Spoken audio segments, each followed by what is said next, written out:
Yes yes yes. ఇంకొకటి sir, మనకి ఈ కల్చరు ఇవన్నీ ఉన్నాయి కదా ఇప్పుడున్న ప్రజెంట్ సిచ్యువేషన్లో, పిల్లలకు కూడా ఎక్కువ కంట్రోల్ ఉండాలి, అబ్జర్వేషన్ ఉండాలి అని చెప్పేసి మాట్లాడుతున్నారు. పిల్లలు ఎటు వెళ్తున్నారు, ఏం చేస్తున్నారు, ఏంటి, ఇవన్నీ కూడా. అవన్నీ కేరింగ్ ఎవరు, మీరే సుమగారా? ఇద్దరం. కాకపోతే ఎక్కువ శాతం సుమగారేనా? ఎందుకంటే ఉండకపోతే అందరికీ ఉండాలని, ప్రతి తల్లిదండ్రులకు ఉండాలి. మా ఇంట్లో అయితే మేము ఇద్దరం.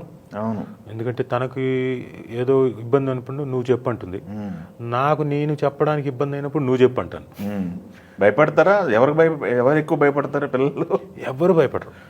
భయపడాలని అనుకోవట్లేదు, చెప్తే వింటానికి. అది నువ్వేదో నేను చెప్పిన వెంటనే నేను నాన్న వచ్చాడు అన్న వెంటనే భయపడిపోయి అయ్యమ్మో మా నాన్న వచ్చాడు గదగదో అలా అక్కర్లేదు. బట్ చెప్పినప్పుడు అర్థం చేసుకునేలాగా ఉంటే చాలు. పెద్దవాళ్ళు అయిపోయారు కాబట్టి. అంటే ఇప్పుడు 25 years అంటే మాటలు కాదు. అవును. అలాగే 19 years ఓల్డ్ అంటే ఆడపిల్ల అంటే మాటలు కాదు.